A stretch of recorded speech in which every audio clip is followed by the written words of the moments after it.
సిగ్గు లేకుండా ఇవాళ ముఖ్యమంత్రి గారిని పట్టుకొని బ్లాక్ మెయిలర్ అని మాట్లాడుతూ కలవకుండా తారక రామారావు. మీ దందాలన్నీ, మీ చెంచాజీలన్నీ, మీ భూపుత్రాలన్నీ ఖచ్చితంగా రేపు మీరు అలా కూర్చొని చెంచలగూడ జైల్లో రాసుకుందరు తీరి మీరు అని చెప్పి నేను తెలియజేస్తా ఉన్నాను. ఈ పట్టభద్రుల ఎమ్మెల్సీ ఎన్నిక ఒక్క తీర్మానం వలన, ఇప్పుడు అందరికీ తీర్మానం వలన ఏదిరా అంటే తీర్మానం వలన మంచిది కాదు.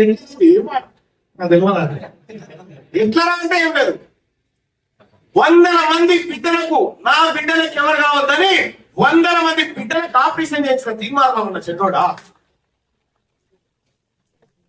ఇదే జనగామ, ఇదే ప్రాంతం నుంచి ఓ యాదవుల బిడ్డలు అమెరికాలో చదివిస్తామని తీర్మానం వలన చెడ్డోడా.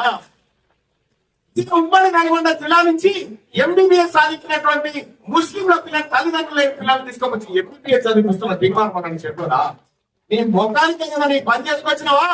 ఒక్కసారి నా క్యూనిస్ ఆఫీస్కి వచ్చి చూడు, ఈయనంత మంది ఉంటారు రోజు పొద్దుగాల.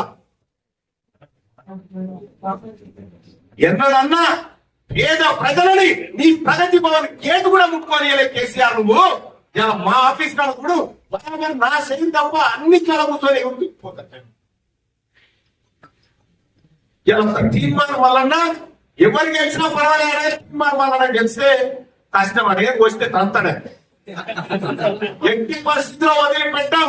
కల్వకుంట్ల చంద్రశేఖరరావు, నువ్వు పల్లా రామేశ్వర రెడ్డి, నువ్వు మీ ఇద్దరు కూర్చొని లెక్క పెట్టక తప్పది.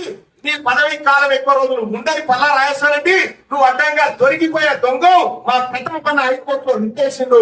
ఆ పిటిషన్ ఇప్పుడు స్వీకరించింది హైకోర్టు. నువ్వు ఖచ్చితంగా దోషిగా తేలుతావన్న నమ్మకం మాకుంది. కొమ్మూరు ప్రతాప్ రెడ్డి అన్న టెక్నికల్ గా ఓడిపోవచ్చు, కానీ జనగామ ప్రజలకైతే ఒరిజినల్ ఎమ్మెల్యే ఈయననే.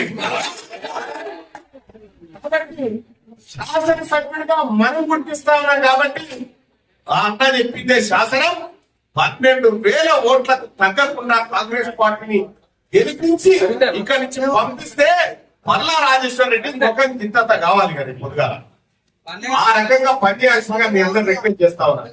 సోదరులారా, ఎందుకు అవసరం?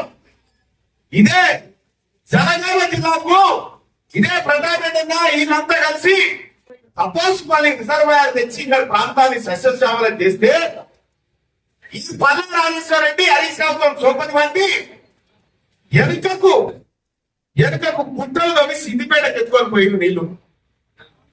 అవునా కాదా? మట్టి పట్టినటువంటి నిన్నకు కనీసం ఓటు అడిగే అర్హత ఉందా అని అడుగుతా ఉన్నా. రేపు పొద్దుగాలు వచ్చి ఏ పట్టభద్రులు నన్ను ఓటు అడిగితే ఈ ఉప ఎన్నిక ఎందుకు వచ్చిందో ఫస్ట్ చెప్పాలని అడగాలి. ఏ టీఆర్ఎస్ పార్టీ నాయకులను ఓటు అడిగితే ఈ ఉప ఎన్నిక తట్ట ఎమ్మెల్సీ తట్టని అరవింద్ ఎందుకు ఎక్స్పెక్ట్ పోయినామని అడగాలి వాళ్ళు. సోదరులారా, ఇక కాంగ్రెస్ పార్టీ ఈ ఉమ్మడి వరంగల్, నల్గొండ, ఖమ్మం మిత్రుడు బల్మూరు వెంకట ఇప్పుడే చెప్పిండు, ఈ స్థానంలో ఇప్పటి వరకు కాంగ్రెస్ పార్టీ పట్టభద్రుల ఎమ్మెల్సీ ఎన్నికలు గెలవలేదు. కానీ ఈసారి కనీసం 1,00,000 ఓట్ల మెజార్టీతో తీయాల్సిందిగా మీ అందరినీ రిక్వెస్ట్ చేస్తా ఉన్నా సోదరులారా. మొదటి ప్రాధాన్యత ఓటే. ఇక రెండోది లెక్కనే లేదు. ఇక రెండో తెలివేపోకుని టెన్షన్ గా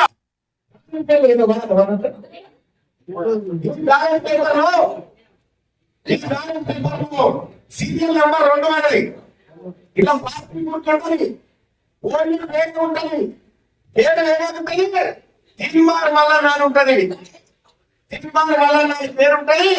దాని పక్కపడి డబ్బాలో 1 నెంబర్ చెప్తాను అంతే. దాని పక్కపడి డబ్బాలో 1 నెంబర్ వేపిస్తే ఆ ఓటు చక్కగా మీ తమ్ముడు తీర్మానం వల్ల పోతుంది, మీ అన్న ప్రతాప్ అన్న పోతుంది, అటు రేవంత్ రెడ్డి గారికి పోతుంది, అటు రాహుల్ గాంధీ గారికి పోతుంది ఈ ఓటు. దయచేసి 1 2 యాక్షన్ ఇంకా మనకు అవసరం లేదు. సోదరులారా, గ్రామాల్లో ఉన్నటువంటి ప్రతి పట్టభద్రుని పోయి కలవండి. ఈ 2-3 రోజుల్లో మీ గ్రామంలో ఉన్నటువంటి పట్టభద్రులు ఎంతమంది ఎక్కడ ఉన్నారు ఈ ఇచ్చినంత మీకు భవానక్క గారు, కోఆర్డినేటర్ గారు మీకు పంపిస్తాము. గ్రామ శాఖకు కూడా మీ గ్రామంలో ఎన్ని ఓట్లున్నాయో కూడా డాటా రెడీగా బాగుపడాలి. మరి వారు కూడా కాంగ్రెస్ పార్టీ ఈరోజు ముఖ్యమంత్రి రేవంత్ రెడ్డి గారి నాయకత్వంలో ప్రజాపాలన జరుగుతుంది, ఒక నియంత పాలన పోయింది, ప్రజాపాలన జరుగుతుంది, అనేక అభివృద్ధి కార్యక్రమాలు జరుగుతున్నాయి. విద్యా విషయంలో కూడా మరి స్కూళ్ళ విషయంలో కూడా అనేక అభివృద్ధి కార్యక్రమాలు మన ముఖ్యమంత్రి తీసుకొని ముందుకు పోతా ఉన్నాడు. మరి నేను కూడా మన ఎడ్యుకేషన్ విషయంలో ఎవరు కూడా రాజీ పడద్దు. ఎడ్యుకేషన్ విద్య మన పిల్లలకు మంచిగా అందించినప్పుడే, విద్యాబోధన సరిగ్గా చేసినప్పుడే మన దేశం బాగుపడుతుంది, మన ప్రాంతం బాగుపడుతుంది, మన కుటుంబాలు బాగుపడతాయి.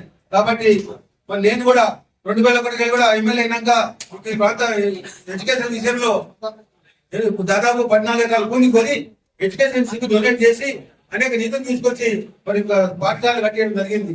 అదేవిధంగా టీచర్స్ కూడా ఎంకరేజ్ చేయడం జరిగింది. కాబట్టి మనం అందరం కూడా విద్యకు మనం ప్రాధాన్యం ఇవ్వాలి. విద్య ప్రాధాన్యం ఇచ్చినప్పుడు మన పిల్లలు బాగుపడతారు. పిల్లలు బాగుపడినప్పుడే మన ఇల్లు బాగుపడతాయి, మన కుటుంబాలు బాగుపడతాయి, మన ఊళ్ళు బాగుపడతాయి, దేశం బాగుపడుతుంది. మరి అదేవిధంగా మంచి లీడర్లు కూడా ఎన్నుకోవాలి. నిజాయితీ ఉన్న లీడర్లను, ధైర్యం ఉన్న లీడర్లను, మన ప్రాంతం మీద అభిమానం ఉన్న లీడర్లను, మన ప్రాంత అభివృద్ధి కోరే లీడర్లు ఎన్నుకోవాలి. ఇవన్నీ కూడా మన మల్లన్న గారికి ఉన్నాయి. కాబట్టి వారు లక్ష్యం చేరేవారంటే వారి మీద ఎమ్మెల్సీ ఎన్నుకోవాలి. భారీ మెజారిటీగా తప్పకుండా వీళ్ళు ఆల్రెడీ గెలిచినట్టే మల్లన్న గారికి. కానీ ఓవర్ కాన్ఫిడెన్స్ ఉండొద్దని చెప్తారు, ఓవర్ కాన్ఫిడెన్స్ ఉండొద్దని చెప్పి చెప్తారు. ఇప్పుడు జరిగే గురించి కూడా ఎక్కడ కూడా చర్చ జరిగేది అదే. ఇక్కడ ఓవర్ కాన్ఫిడెన్స్ కూడా కొంత పర్సెంటేజ్ ఓట్లు పోయిందని చెప్తారు. కాబట్టి చివరి ఓటు వరకు కూడా అందరం వేసి ఎవరైతే వేయరో వాళ్ళను బాధ్యత తీసుకున్న వాళ్ళందరూ కూడా వాళ్ళని పిలుచుకొచ్చి ఓటు వేయించి మరి మంచి మెజార్టీని గెలిపించి మరి మనం ఆదర్శంగా ఉండాలి. వారు ఎంత ఆదర్శంగా ఉన్నారో మన తెలంగాణ గురించి, మన గురించి, కాంగ్రెస్ పార్టీ గురించి మరి మనం కూడా వారికి ఓటు వేయడంలో అదే విధంగా నిజాయితీగా ఓటు వేసి వారిని మెజార్టీతో గెలిపేయాలని చెప్పి మేము అందరినీ కోరుతున్నా.